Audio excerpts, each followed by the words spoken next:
সব শক্তি ধ্বংসের কারণ। আজকের এই দিনটার জন্য আমি অনেক অপেক্ষা করেছি। নিস্তব্ধ বনের পাখিরা যখন ঘুমে মগ্ন, গোলাপি পরী তখন ব্যস্ত এক কঠিন সাধনায়। ডাইনির কালো জাদুকে ধ্বংস করতে সে তৈরি করছে এক বিশেষ গোলাপি মণি। আর এভাবে সেই পূর্ণিমার রাতটি কেটে গেলে দেখা দেয় ভোরের সোনালি আলো। জানো টোনা, গতকাল আমি খুব সুন্দর একটা স্বপ্ন দেখেছি, তাও আবার পরীর। ও মা, তাই নাকি? কিন্তু পরীর স্বপ্ন দেখে আর কি হবে বলো? বাস্তবে তো আর সহজে পরীর দেখা পাওয়া যায় না। তা অবশ্য ঠিক। আরে ওই দেখো, আমাদের আগে টিয়ে দিদি ফল নিতে চলে এসেছে। তাড়াতাড়ি চলো, না হলে টিয়ে দিদি একাই সব মিষ্টি মিষ্টি ফল বেছে বেছে নিয়ে যাবে। হ্যাঁ হ্যাঁ, চলো চলো, তাড়াতাড়ি চলো। ওরে বাবারে বাবা, এই টুনি কি হয়েছে রে? তোদের এত তাড়াহুড়ো কেন? এক্ষুনি তো প্রাণটা বেরিয়ে গিয়েছিল। সে কি টিয়ে দিদি, এতটুকুতে ভয় পেয়ে গেলে? আমরা তো শুধু ফল ছিঁড়তে এসেছি। তাই বলে এভাবে আসতে হয় বুঝি? হয়েছে টিয়ে দিদি, আমরা বুঝতে পারিনি যে তুমি এই সামান্য কারণে এত ভয় পেয়ে যাবে। ঠিক আছে ঠিক আছে, এখন নিজের কাজ কর। এখন কি করি আমি? না না, এভাবে বসে থাকলে চলবে না, আমাকে বনে যেতে হবে। আর যেভাবেই হোক ওই বিশেষ মণিটা খুঁজে বের করতে হবে। এ কথা বলে ডাইনি বনের দিকে ছুটে যেতে থাকে, আর অন্যদিকে গোলাপি পরী তার বিশেষ গোলাপি মণি নিয়ে দাঁড়িয়ে থাকে এক কাঁঠাল গাছের নিচে। সে বাতাসের গতিগন্ধে ডাইনির আগমনের আভাস পাচ্ছিল। সর্বনাশ, বাতাসের বেগ মোটেও ঠিক মনে হচ্ছে না। নিশ্চয়ই ডাইনি এদিকে আসছে। কিন্তু এই মনে যে আরো একদিন পর কাজ করবে। এখন কি করি?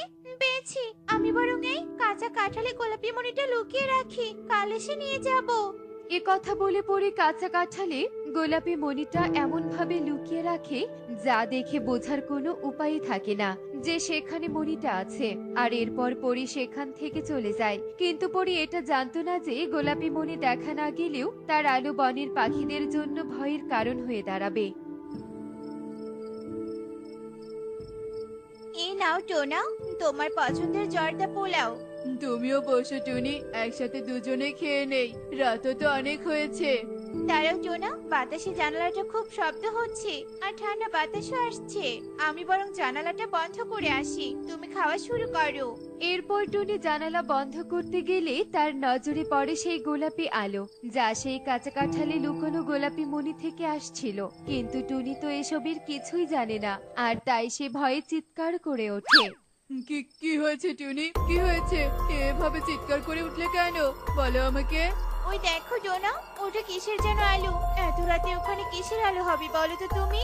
আরে তাই তো, ওটা দেখে আমারও ভীষণ ভয় লাগছে।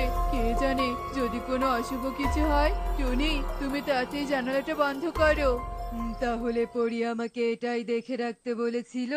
বুঝতে পেরেছি, সারা রাত এখানেই পাহারা দিতে হবে। পরি বন থেকে যাওয়ার সময় তান্ত্রিককে গোলাপি মণির দায়িত্ব দিয়ে যায়। তাই তান্ত্রিক সারা রাত জেগে সেই গোলাপি মণি পাহারা দিতে থাকলে এভাবে সেই রাতটি কেটে যায়। আমরা দেখেছি টোনাটুনি, কি ভয়ানক দেখতে সেই গোলাপি আলো। এক আলো, বলো না কিছু। কি বলবো কাকুলি, আমার চোখে তো এখনো ওই আলোটা ভাসছে। আগে কখনো বনে এমন অদ্ভুত আলো দেখা যায়নি, তাও আবার রাতে। হ্যাঁ কালু দাদা, কিন্তু ওটা কিসের আলো সেটাই বুঝে উঠতে পারছি না। মনের মধ্যে কাল রাত থেকে কেমন একটা ভয় কাজ করছে। আমাদের সাবধানে থাকতে হবে বুঝলে। আর এখন থেকে ভুলেও রাতে বাইরে বের হওয়া যাবে না। তোমরা তোমাদের ছানাদেরকেও দেখে রেখো।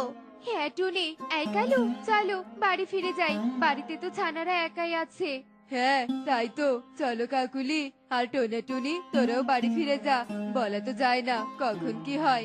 এমনিতেও বনের অবস্থাটা এখন সুবিধার না। কোনোভাবেই ওই ডাইনিকে বুঝতে দেয়া যাবে না যে এই কাঁচা কাঁঠালে গোলাপি মণি আছে, তাহলে সর্বনাশ হয়ে যাবে। তান্ত্রিক যখন এসব বলতে বলতে বনের পথ ধরে যাচ্ছিল, তখন কালু কাকুলিও সে পথ দিয়ে উড়ে যেতেই তান্ত্রিকের সব কথা শুনে ফেলে। হ্যাঁ কাকুলি, তান্ত্রিক বাবার কথা শুনলে? হ্যাঁ কালু, শুনলাম তো। আসল কাহিনী তবে এটাই ছিল, আর আমরা শুধু শুধু কত ভয় পেয়ে গেলাম, তাই না বলো? এখন ভালোই হাসি পাচ্ছে। হ্যাঁ, আর শোনো, আমার মাথায় একটা দারুণ বুদ্ধি এসেছে। এই বুদ্ধি মতো কাজ করলে নিশ্চয়ই আমরা অনেক ধনী হয়ে যাব।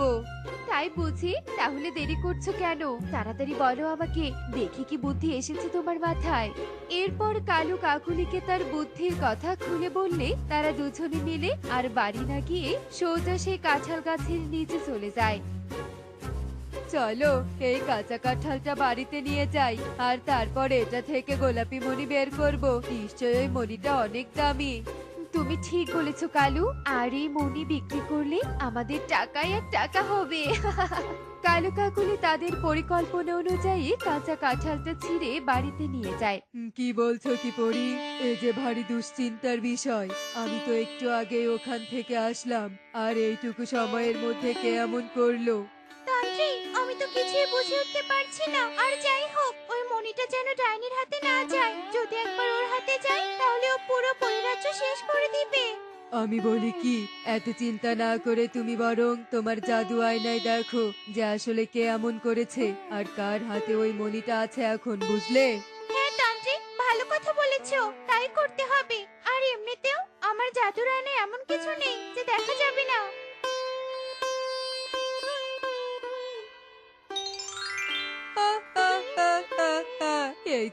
এই তো সেই দামি গোলাপি মণি, কি চমৎকার দেখতে। চলো চলো কালু, এখন বাজারে গিয়ে বিক্রি করে আসি। এই তোদের হাতে ওটা কি রে? কেমন জলজল করছে, দেখে তো মনে হচ্ছে মণি। এটাই সেই গোলাপি মণি, দে এটা আমার হাতে দে বলছি। ওরে বাবারে, কালু, দিনে দুপুরে এই ডাইনি কোত্থেকে এলো? কি ভয়ঙ্কর দেখতে। ডাইনি, চলে যা, চলে যা এখান থেকে। আর এই গোলাপি মণি আমাদের, আমরা তোর কোনো ক্ষতি করিনি। তাই চলে যা এখান থেকে। ভালোই ভালো আমাকে ওই মণি দিয়ে দে, আমি চলে যাব। আর যদি না দিস তাহলে তোদের দুজনের প্রাণ নিয়ে নিব। আর তারপর ওই মণি। ওরে বাবারে, এই কালু, দিয়ে দাও দিয়ে দাও, এই গোলাপি মণি ওই ডাইনিকে দিয়ে দাও।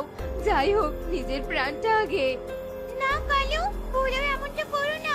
ওই ডাইনিকে গোলাপি মণিটা দিও না। দিস না কালু, দিস না, তাহলে সর্বনাশ হয়ে যাবে। ওই মণি পরীর হাতে দে। না, তুই আমাকে দে কালু, নইলে। সবাই একসাথে গোলাপি মণিটা চাওয়ায় কালু বুঝে উঠতে পারছিল না যে সে কি করবে। আর ঠিক তখনই পরি আর এক মুহূর্ত দেরি না করে কালুর হাত থেকে মণিটা কেড়ে নিয়ে নেয় আর সেই গোলাপি মণির আলোতে ডাইনিকে ভস্ম করে দেয়। না না, এ হতে পারে না। গা জ্বলে গেল, জ্বলে গেল। কে আছিস? বাঁচা! অল্পের জন্য সবাই বেঁচে গেলাম। আর কালু, তুই তো দেখছি ভালোই লোভী, আর তোর জন্য সবাই বিপদে পড়তে যাচ্ছিল। হ্যাঁ কালু কাকুলি, তোমরা কিন্তু কাজটা একদম ঠিক করোনি। আমরা আসতে আর একটু দেরি হলে সর্বনাশ হয়ে যেত। আমাদের ভুল হয়ে গেছে, ক্ষমা করে দাও আমাদের। হ্যাঁ পরি, আমরা আর কখনো এমন করব না। কালু কাকুলি নিজের ভুল বুঝতে পারলে পরি ও তান্ত্রিক তাদের ক্ষমা করে দেয়।